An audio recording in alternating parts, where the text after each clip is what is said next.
शिक्षा, सूचना र मनोरञ्जनको लागि फालेलुङ टिभी। मेरो कविताको शीर्षक छ श्रीमती तान बुनिरहेछ। च्याक च्याक छ्याक छ्याक श्रीमती तान बुनिरहेछ। माथि लेकमा फक्ताङलुङ हिमाल टल्किरहेछ। किपट बारीको सिमलमा सेलुकवा चरा कराइरहेछ। पर गाउँमा मधुर च्याब्रुङ बजिरहेछ। सनननन पाखामा सल्लाघारी सुसाइरहेछ। युमाको सम्झना बेसरी आइरहेछ। च्याक च्याक छ्याक छ्याक श्रीमती तान बुनिरहेछ। बाउको लागि टोपी, आमाको लागि बर्की, मेरो लागि कोट, छोराछोरीको लागि सर्ट। उनले बुनेको टोपी ओढेरै हिँड्नुहुन्छ बुबा घाँस दाउरामा। उनले बुनेको बर्की ओढेरै हिँड्नुहुन्छ आमा मेलापाततिर। उनले बुनेको कोट लाएरै हिँड्छु म पनि अफिस। उनले बुनेको सर्ट लाएरै हिँड्छन् छोराछोरीहरू विद्यालय। मिसाएर धागो रातो हरियो निलो पहेँलो, भरेर बुट्टा ठाडो तेर्सो छिर्के मिर्के। तान बुन्नु भनेको बुन्नु हो जिन्दगी, बुन्नु हो पृथ्वी। धन्यवाद। अत्यन्तै मर्मस्पर्शी यो सिर्जनासँगै स्वागत अनि न्यानो अभिवादन फालेलुङ टिभीमा। आज पनि एउटा नयाँ प्रस्तुति र नयाँ बसाइमा छौँ। हृदयदेखि स्वागत गर्न चाहन्छु। म राजेन्द्र केरुङ। विभिन्न विषय, सन्दर्भ र व्यक्तित्वहरूसँग कुराकानीको सामग्री यहाँहरूमा निरन्तर पस्किँदै आएका छौँ र आज पनि एउटा सुन्दर सिर्जनासँगै आजको यो बसाइको दैलो खारेको छु। आशा छ आजको यो बसाइ तपाईँले बिल्कुल मन पराउनु हुनेछ, किनकि अन्य विषय अथवा अन्य सामग्रीहरूभन्दा आजको बसाइ बिल्कुल फरक रहनेछ। यानि कि आज हामी विशेषतः साहित्यिक सिर्जनामा आज रम्नेछौँ। ती सिर्जनाका ती भावभङ्गिमामा आज हामी अत्यन्तै सुमधुर ढङ्गले आज हामी रम्नेछौँ। र आजको बसाइ बिल्कुल साहित्यिक बसाइ रहनेछ र यो बसाइमा सुरुवातको यो अत्यन्तै मिठो एउटा सिर्जनाबाट सुरुवात भइसकेको छ। तपाईँले फ्रेममा देखिसक्नु भएको छ। आजको मेरो विशेष अतिथि हुनुहुन्छ। विगत लामो समयदेखि विशेषतः भाषा, साहित्य, संस्कृति र आफ्नो अस्तित्वको शब्दहरू, अस्तित्वको आवाजहरू सिर्जना मार्फत पोखिरहनु भएका स्रष्टा सर्जक हुनुहुन्छ कवि सञ्जित फलाना आजको मेरो विशेष अतिथिको रूपमा हुनुहुन्छ। आजको बसाइ उहाँसँगको बसाइ रहनेछ र उहाँका सिर्जनाहरू सुन्नेछौँ। उहाँको साहित्यिक यात्रा कस्तो रह्यो, कहाँसम्म अगाडि बढिरहेको छ, यावत कुराको बारेमा आजको बसाइ रहनेछ। त्यसर्थ अन्तिम चरणसम्म सँगै रहेर हेरेर साथ दिनुहुनेछ यही आशा र अपेक्षा गर्दै म हृदयदेखि स्वागत गर्न चाहन्छु। सञ्जित सर, यहाँलाई स्वागत छ। धन्यवाद सेवारो। म सञ्जित फलाना र फालेलुङ टिभी साथसाथै राजेन्द्र केरुङ हाम्रो सरलाई पनि म अन्तर्हृदयदेखि नै धन्यवाद दिन चाहन्छु। अत्यन्तै आभारी छु म पनि तपाईँहरू जस्तो एउटा सर्जकसँग बसेर एउटा साक्षात्कार गर्न पाउनु, यहाँ जस्तो एउटा व्यक्तित्वसँग आज बसेर अन्तर्क्रिया गर्न पाउनु, यो मेरो लागि पनि अभाग्य हो। म आफैलाई पनि एकदमै धन्य ठान्छु। सञ्जित फलाना सर, अत्यन्तै मिठो आवाज अथवा मिठो एउटा सिर्जना सुनाउनु भयो सुरुवातमै, होइन? सञ्जित फलानाबाटै सुरुवात गरौँ। यो पछिको यो निकनेम फलाना भनेको चाहिँ खास के हो यसको अर्थ? म चाहिँ एक बेला यो कस्तो हुँदो रहेछ भने समय चरण एक बेला आफैलाई, होइन, म को हुँ भन्ने प्रश्न गरिँदो रहेछ। आफ्नो अस्तित्वको एउटा आफ्नो आइडेन्टिफिकेसनको कुराहरू चल्दाखेरि म को हुँ भन्ने एउटा यो प्रश्न आफैलाई बेला बेला आउँदो रहेछ। त्यो बेला चाहिँ मैले म को हुँ भन्ने बारे मैले पनि आफैलाई धेरैचोटि प्रश्न गरेँ। त्यति बेला चाहिँ मैले झल्यास्यो म त कोही होइन, म एउटा फलानो मान्छे, होइन, म नोबडी, आइएम नोबडी भन्ने खालको एउटा मैले चाहिँ पहिचान गरेँ। त्यहीँदेखि चाहिँ मैले फलाना फलाना भनेर एउटा निकनेम सुरु गरेको र अहिले यही यथावत छ। पछिल्लो समय साहित्यिक फाँटमा सञ्जित फलानाको नाम छुट्टै एउटा इतिहास अथवा छुट्टै एउटा अस्तित्व बनिरहेको अवस्था छ। साहित्य पारखीहरूले सुनिरहनु भएको नाम हो। आज उहाँसँगको बसाइमा छौँ। सुरुवातमा अत्यन्तै मिठो कविता सुनाउनु भयो। यसपछि हामी कुनै अब हामी आजको बसाइमा चाहिँ विशेषतः थोरै कुराकानी र सकेसम्म धेरैभन्दा धेरै यहाँका सिर्जनाहरू नै हामी सुन्ने कोसिस गर्छौँ, किनकि कुराकानी त प्राय धेरैले हेरिरहनु भएको पनि हुन्छ, तर कुराकानी पनि जोड्दै जानेछौँ। तर त्योभन्दा बढी चाहिँ आज हामी सिर्जना सुन्छौँ। अबको पालोमा सर मैले भर्खरै लेखेको, अब ठ्याक्कै अहिले एकदमै कोरोनाको सङ्क्रमणकालीन अवस्थामा हाम्रो देश गुज्रिरहेको छ। यो सँगसँगै हाम्रो सरकार प्रमुखहरूको पनि ध्यान केन्द्रित भएको अवस्थामा मैले अलिकति यो सत्ताको अन्तिम दिनहरूमा भन्ने कविता भर्खरै रचना गरेको छु। मेरो कविताको शीर्षक छ सत्ताको अन्तिम दिनहरूमा। सम्झिनुहोस् त सत्ताको अन्तिम दिनहरूमा सरकार प्रमुखले के गर्ला। सम्झिनुहोस् त सत्ताको अन्तिम दिनहरूमा सरकार प्रमुखले के गर्ला। पावरवाले चस्मा खोलेर आँखाको कचेरा पुस्दै एकपटक फेरि कुर्सीमा हुने दाउपेच सोच्ला। योजनाहरूको फाइल पल्टाउँदै भागमा परेको कमिसन हिसाब गर्ला। भ्रष्टाचारको मुद्दाबाट कार्यकर्ताको नाम हटाइएन पुनर्जाँच गर्ला। पार्टीको मान्छेहरूलाई कर्मचारी बनाइएन नामावली हेर्ला। ब्ल्याक मार्केटको कारोबारलाई वैधानिकता दिइएन फेरिस्त हेर्ला। या फेरि एकपटक जनताहरूलाई पङ्गु बनाउन उखान टुक्काहरूको प्रयोग गर्ला। सत्ताको अन्तिम दिनहरूमा सम्झनुहोस् त सरकार प्रमुखले के गर्ला। अत्यन्तै चोटिलो, अत्यन्तै व्यङ्ग्यात्मक एउटा सिर्जना। वास्तवमा पछिल्लो समय त यो साहित्यिक सिर्जनाहरू पनि एक प्रकारले अलिकति गाली गलौज अथवा आरोप प्रत्यारोप गर्ने एउटा माध्यम मात्रै बनिरहेको छैन जस्तो पनि कहिलेकाहीँ आम मानिसहरूले बुझाइ हुन्छ। यहाँहरू आफै स्रष्टा सर्जक हुनुहुन्छ, तपाईँहरू चाहिँ यो साहित्यिक सिर्जनालाई चाहिँ वास्तवमा के को रूपमा लिनुहुन्छ तपाईँहरू? मेरो चाहिँ आफ्नै अब साहित्यप्रतिको बुझाइ छ होइन। मलाई चाहिँ साहित्य एउटा समयको प्रतिबिम्ब जस्तो लाग्छ। साहित्यले चाहिँ समयलाई एकदमै बोकेर समयलाई साथसाथै लिएर हिँडिरहेको झैँ मलाई लाग्छ। र त्यो मानेमा हेर्दाखेरि अब अहिले भनेको साहित्य एकदमै विराट भइसकेको समयले चाहिँ मान्छेहरूको अस्तित्वहरू खोज्न थालिसकेको अवस्था आयो। मान्छेहरूको आइडेन्टिटी होइन, मान्छेहरूको संस्कृति अस्तित्व हरेक कुराहरू, भाषा साहित्य हरेक कुराहरू अब अहिले एकदमै चर्चाको विषयमा रहेको छ। र यो मानेमा हेर्दाखेरि मैले साहित्यमा चाहिँ यिनै कुराहरूलाई भुइँ मान्छेहरूको चिन्तन होइन, अलिकति आदिवासी चिन्तनहरू, यही कुराहरूलाई समेटेर मैले चाहिँ साहित्यलाई रूप दिइरहेको छु। र मेरो मानेमा पनि, मेरो मान्यतामा पनि साहित्य भनेको समय सँगसँगै हिँड्नु पर्यो। यो चाहिँ फगत प्रेमको एउटा रुमानी भावना पोख्ने माध्यम मात्रै नभएर, क्रान्तिकारी एउटा विद्रोहको नालिस मात्रै नभएर, यसमा चाहिँ सम्पूर्ण जनजीवनहरूको आरोह अवरोह सुस्केरा साथसाथै हरेक कुरा समेटिनुपर्छ भन्ने चाहिँ मेरो मान्यता हो। साहित्यिक सिर्जना कहिलेदेखि यात्रा गर्नुभयो सुरज सर?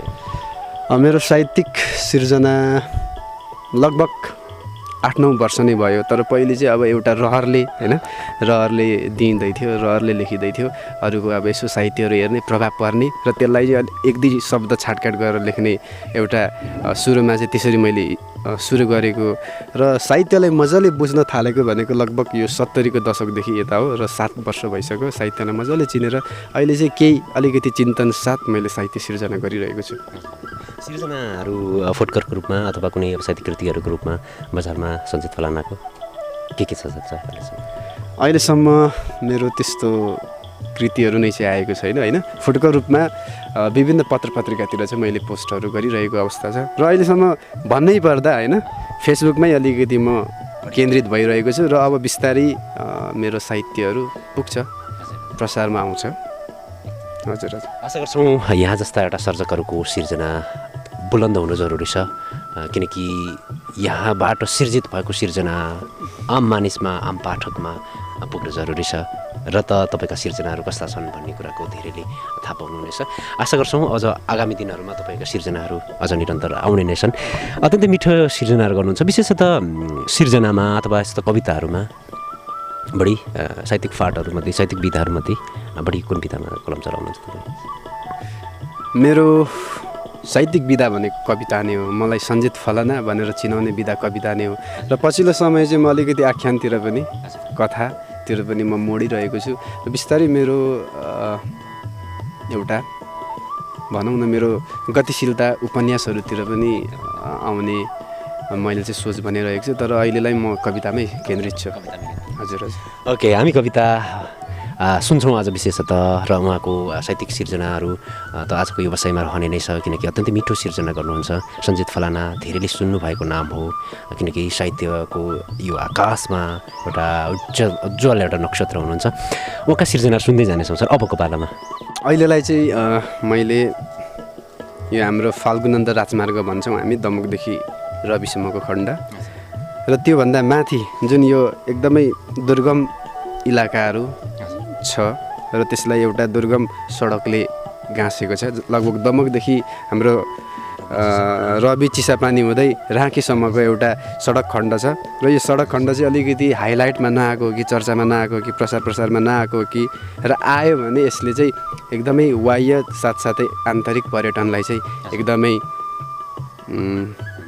टेवा पुर्याउने भन्ने मैले आशा लिएर यो कवितामा चाहिँ त्यही कुराहरूलाई अलिकति यसको प्राकृतिक सौन्दर्यता, ऐतिहासिकता, सांस्कृतिकतालाई मैले अलिकति जोडेर यसलाई चाहिँ अलिकति गीत जस्तो बनाएर कविता वाचन सरी कविता रचना गरेको छु। अबको क्रममा म त्यही कविता यहाँहरूलाई सुनाउन चाहन्छु।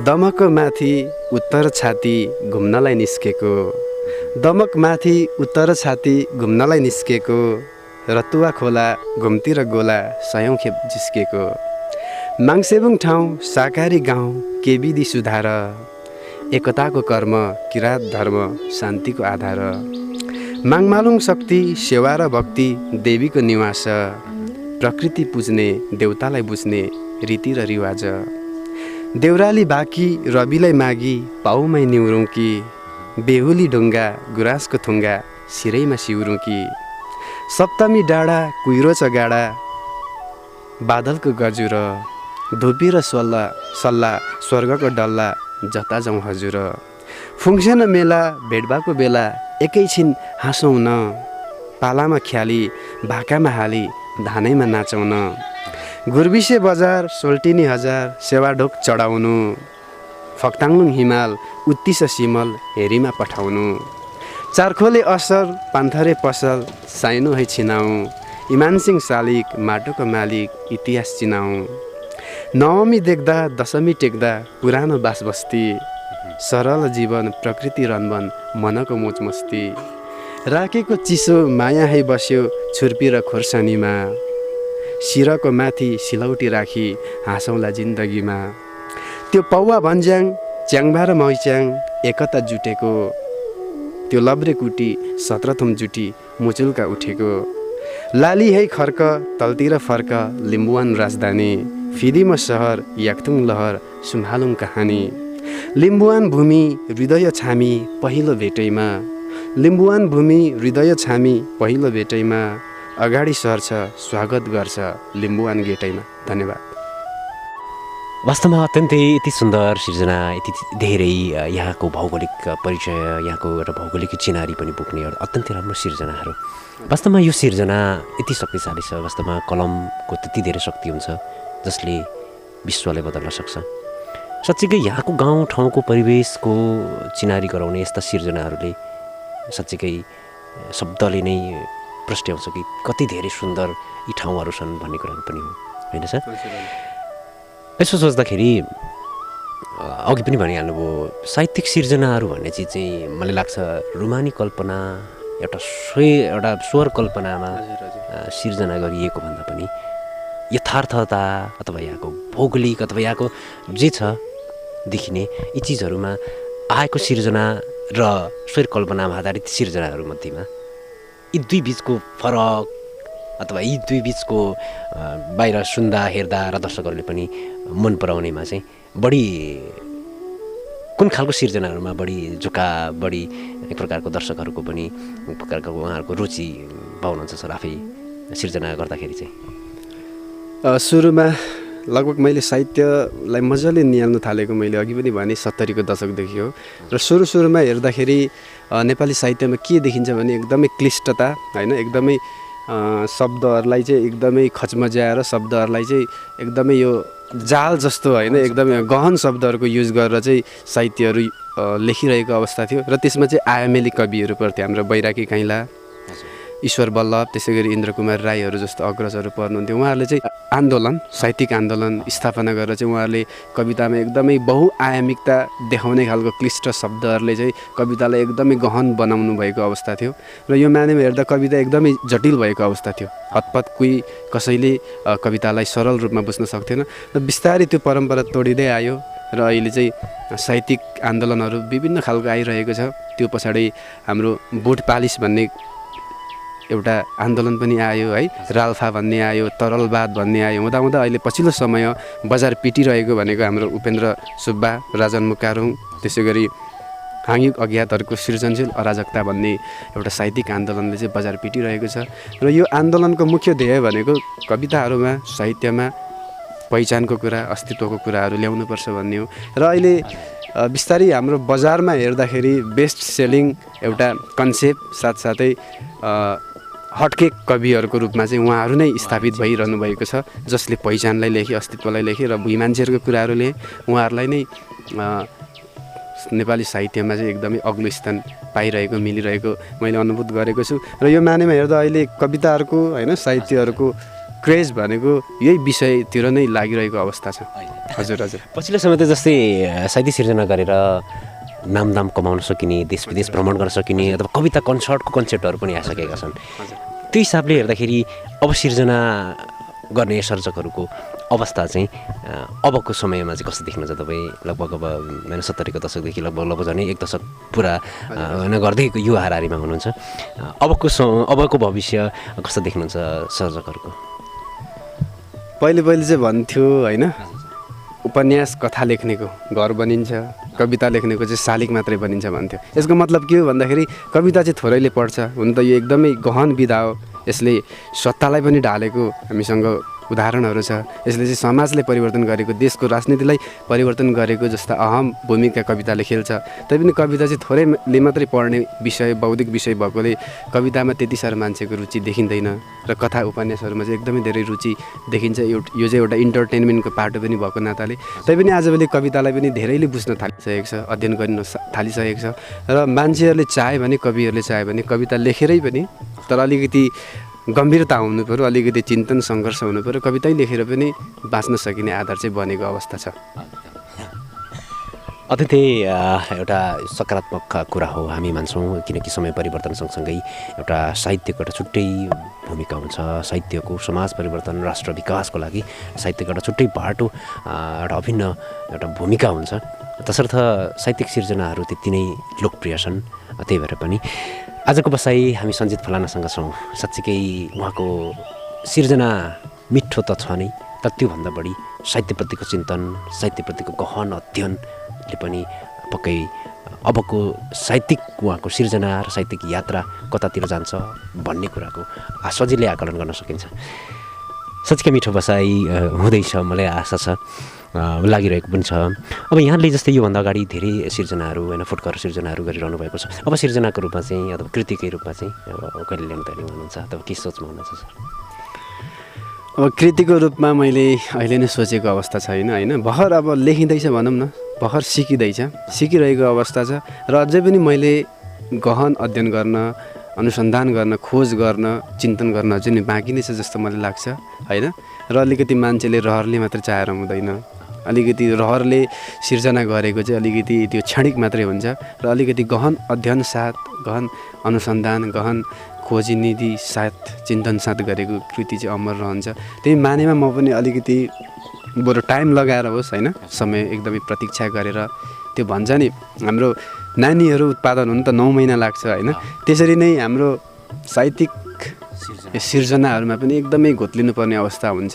त्यही भएर म चाहिँ अलिकति केही समय पश्चात मात्रै अलिकति कविताहरूलाई पनि वेट बनाएर, वेट दिएर अलिक समय पश्चात मात्रै कृतिको रूपमा चाहिँ कविता सङ्ग्रहहरू कृतिको रूपमा झिक्ने मेरो चाहिँ सोच बनाइरहेको अवस्था छ।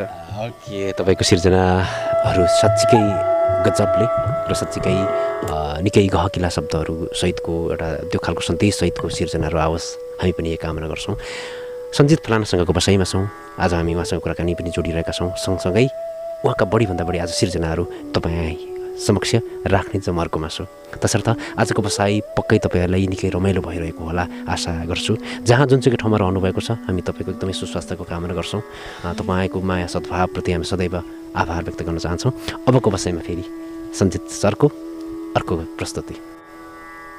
यो कविता चाहिँ म जति पनि हाम्रो बुबाहरू हुनुहुन्छ, अग्रज बुबाहरू, जसले मेहनत गरेर माटोमा चाहिँ आफ्नो पसिनाका बुँदहरू होइन छरेर भनौँ न हामीलाई यतिसम्मको बनाउनु भयो, हामीलाई यो स्थितिमा ल्याउनु भयो, उहाँहरूप्रति समर्पित एउटा कविता छ। कविताको शीर्षक छ बुढो पृथ्वी। टाढा सहरबाट निकै टाढा कुप्रो परेर हिँडिरहेछ एउटा पृथ्वी। शिरमा तालखुइले हिमाल बोकेर सबैलाई बिउजन्छ ऊ। पसिनाहरूको कुलो हाल्दै पस्छ खेत र खलियान। उचालेर काँधमा पहाडहरूको जङ्गल उमार्छ छातीमा सुनौलो फाँट र मैदानहरू। चौरी परेर समय खुम्चिएको छ उसको अनुहारमा, जसले वर्षौँदेखि हाँसी हाँसी सहेको छ घामपानी। फेरेको छ लाखौँ ऋतुहरू, गुजारेको छ मौसम पटक पटक। कुर्कुच्चामा पटपट फुटाएर बन्जर जमिन दौडाएर किरिङमिरिङ भाग्य रेखाहरू उक्लँदै झर्दै उकाली ओह्राली। साँझ पख त्यो पृथ्वी थाकेर आइपुग्छ घरमा, बिसाउँछ हलो जुवा र कुपीको मधुरो उज्यालोमा बसेर सल्काउन थाल्छ खोसेलामा चुर। सबैले उठेर फेरि भर्नु छ भोलि जिन्दगीलाई सास। धन्यवाद। साँच्चीकै मिठो। वास्तवमा परिवेश परिस्थिति र धेरै मान्छेको वास्तविक जीवन सिर्जना गर्दाखेरि बढी तपाईँ केबाट प्रेरित हुनुहुन्छ बढी, अथवा केले आधार मानेर सिर्जना गर्नुहुन्छ सर? मेरो चाहिँ सिर्जनाको प्रेरणाको रूपमा सुरुमा चाहिँ यी आम दुःखहरू जो एउटा मध्यमवर्गीय किसान परिवारले झेल्ने दुःखहरू हुन्छ होइन, त्यो दुःखहरूदेखि नै मैले चाहिँ प्रेरणा लिएर मैले कविता सिर्जना गर्न थालेको। त्यस पश्चात भने विभिन्न अब सपनाहरू हुन्छ होइन, विभिन्न देशमा घटित विभिन्न घटनाक्रमहरू, राजनीतिक आर्थिक सामाजिक घटनाक्रमहरू हुन्छ, मूल्य मान्यताहरू हुन्छ, त्यसलाई नै अहिले चाहिँ आधार बनाएर प्रेरणा मारेर मैले चाहिँ कविता सिर्जना गरिरहेको अवस्था छ र यो नै मेरो प्रेरणाको स्रोत म मान्छु। अत्यन्तै रमाइलो बसाइमा छौँ आज हामी सञ्चित फलाना सरसँगको रमाइलो बसाइमा। आज हामी विशेषतः उहाँको साहित्यिक सिर्जनाहरू सुनिरहेका छौँ। उहाँको साहित्यिक सिर्जनाहरूबाट सिर्जित ती सिर्जनाहरूले प्रवाह गर्ने सन्देशलाई हाम्रो अन्तर्हृदयमा हामी सजाउन सक्छौँ र सकौँ, हाम्रो यही पनि कामना छ। र सञ्जित सरसँगको बसाइमा आज हामी उहाँसँगको सिर्जना सँगसँगै उहाँसँग हामी विशेषतः उहाँको साहित्यिक यात्राको बारेमा पनि कुराकानी गरिरहेका छौँ। जस्तै तपाईँ यतिखेर इलामको यो माङ्सेबुङमा बसाइ छ होइन, अहिले पछिल्लो समय त अब साहित्य अथवा जुनसुकै क्षेत्र साहित्य गीत सङ्गीत अथवा राजनीतिको पनि प्राय चाहिँ अलिकति मान्छेलाई अलिकति चाँडै चर्चामा आउने अथवा अलिकति आफूलाई अरूभन्दा अब्बल देखाउने एउटा ध्येयले पनि हो कि प्रायः धेरैजना चाहिँ अलिकति चाहिँ एउटा केन्द्रीकृत अथवा चाहिँ अलिकति हरेकलाई पनि एउटा केन्द्र मान्ने गरेको छ प्रायः विशेषतः काठमाडौँलाई नै होइन। यो मुफसलमै अथवा माङ्सेबुङमै बसेर सिर्जनाहरू गरिरहनु भएको छ। कहिलेकाहीँ हिजो जस्तो लाग्दैन सर, अथवा यहाँ जस्तो यति राम्रो यति गहकिला यति चाहिँ ओजनदार एउटा सिर्जनाहरू गर्नुहुन्छ, त्यही पनि सञ्जित फलाना भनेर अलिकति जुन एक प्रकारको चाहिँमा चर्चामा आउनुपर्ने थियो त्यो चाहिँ पक्कै अलिकति चर्चाबाट अलिक म पनि विमुख भएँ भन्ने खालको पक्कै लाग्दो हो होइन। कस्तो भयो बसो सर? त्यही एकदमै अब मफसलमा बसेर होइन कविताहरू गाउँघरमा बसेर कविताहरू सिर्जना गर्ने एकदमै गाह्रो अवस्था हुँदो रहेछ। जस्तो कि अब हाम्रो गाउँघरमा भनेको आधारभूत आवश्यकता परिपूर्ति गर्ने मात्रैको चेतना हुन्छ मान्छेहरूमा, र यो अवस्थामा यो परिवेशमा चाहिँ कविताहरू लेखेर हिँड्नु एउटा हावाको काम जस्तो होइन, बिना अर्थको व्यर्थको काम नपाएर गरेको फुर्सदिला कामहरू जस्तो त्यो रूपमा लिने एउटा परिपाटी हुन्छ र साथ सहयोग पनि मिलिरहेको अवस्था हुँदैन। तर पनि अब हाम्रो प्रेरणाको स्रोत साहित्यको एउटा मूलभूत एउटा प्रेरणा पाउने ठाउँ होइन, त्यसको गर्व भनेको चाहिँ गाउँघर नै हो। गाउँघरदेखि नै हामी चाहिँ कविताको लागि कच्चा पदार्थहरू पाउँछौँ। तैपनि यो एउटा विडम्बना रहेको छ होइन, र बेला बेला यो सोच्दाखेरि हाम्रो कविताले उचित स्थान नपाउँदाखेरि राष्ट्र लेभलसम्म र यसको प्रचार नहुँदाखेरि होइन, यो चाहिँ देशव्यापी रूपमा एउटा पठनको रूपमा नपुग्दाखेरि, यसको पहुँच नपुग्दाखेरि चाहिँ केन्द्रप्रति अलिकति हामीलाई पनि गुनासोहरू होइन पलाएर पक्कै पनि आउँछ। तैपनि आजभोलि चाहिँ अलिकति हाम्रो कविताहरू साहित्यहरू सबै युट्युबीकरण भइरहेको अवस्था छ। कवितामा एउटा सिन्डिकेट केन्द्र र मुफसल बिच सिन्डिकेट रहेको छ। जस्तो कि अब केन्द्रतिर बस्नुहुने कविहरूको चाहिँ मिडियाहरूले पनि लिइदिने होइन, युट्युबहरूदेखि लिएर हरेक पत्र पत्रिकाहरूले चाहिँ उहाँहरूलाई पहुँच प्रदान गर्ने स्थान दिने र गाउँघरमा बसेकोलाई चाहिँ त्यो एउटा छायामा त्यो अवसरबाट ओझेलिएको जस्तो नेपथ्यमा भएको जस्तो अवस्था छ। र यो मानेमा हेर्दा चाहिँ केन्द्रतिर जाउँ नलागेको पक्कै होइन, लाग्छ नै। तैपनि अब के मिल्दैन बेला बेला होइन, भनेको बेला त्यो सोचेको जस्तो नहुन सक्छ। तैपनि बिस्तारै हामी जानुपर्ने चाहिँ केन्द्रतिरै जस्तो लाग्छ र म पनि सकभर जान्छु होला सर। मेरो सोच होइन, मेरो सपनाहरू केन्द्रदेखि मात्रै फुलफिल हुने मेरो एउटा भनौँ न मैले अनुभव गरेको अवस्था छ। गाउँघरमा बसेर साहित्य सिर्जनामा अलिकति असहजता नै महसुस हुने भएकोले केन्द्रतिर नगई चाहिँ नहुने अवस्था छ। एकदम भनिन्छ नि कोमल फुल हिलोमै फुल्छ, अक्करै भिरहरूमै फुल्छन् सुन्दर फुलहरू जसको कुनै मूल्य हुँदैन। त्यसैले यस्ता प्रतिभाशाली कलाकारहरू, प्रतिभाशाली व्यक्तित्वहरू अथवा प्रतिभाहरू साँच्चीकै भन्ने हो भने गाउँघर दुःख कष्ट उकाली ओह्राली रिफन्जङ चौतारीहरूमा नै पाइन्छ। एउटा कोठामा बसेर सिर्जना गरिएको सिर्जना स्वर कल्पना हुन्छ जसमा त्यति धेरै वास्तविकता र त्यति धेरै गहन स्वाद भेटिन्न जति गाउँघरमा बसेर गाउँघरमा रहेर गरिएका सिर्जनाहरू, गरिएका रचनाहरू आनन्ददायी र त्यति धेरै स्वादिलो हुन्छन्। आज सञ्जित फलाना सरसँगको बसाइमा छौँ, अब अन्त्यतिर पनि छौँ सर। अब तपाईँ विशेषतः साहित्यिक सिर्जनाको अलावा अरू विधाहरूमा पनि कलम चलाउनुहुन्छ, विशेषतः स्क्रिप्ट लेखनहरू पनि गरिरहनु भएको पाउँछु। के छ सर त्यतातिरको यात्रा तपाईँको सिर्जनाहरूमध्येकै पनि यो एउटा अर्को पार्ट हो? स्क्रिप्ट लेखन चाहिँ मेरो रहर, अहिलेलाई चाहिँ एउटा रहर जस्तो मात्रै हो। पछि यसले अब सपना पनि हो र पछि चाहिँ यसले मूर्त रूप पाउने नै छ। अत्यन्तै एउटा रमाइलो र अत्यन्तै राम्रो एउटा चाहिँ यो फिल्म केही अगाडि जस्तै मिम्ची नामक चलचित्र विभिन्न अहिले ठाउँहरूमा प्रदर्शन पनि भइसकेको छ। त्यसको स्क्रिप्ट राइटर पनि हुनुहुन्छ सञ्जित फलाना सर। अब अन्तिम बसाइमा छौँ सर, तपाईँका स्रष्टा सर्जक र विशेषतः तपाईँका शुभचिन्तकहरूलाई के भन्न चाहनुहुन्छ?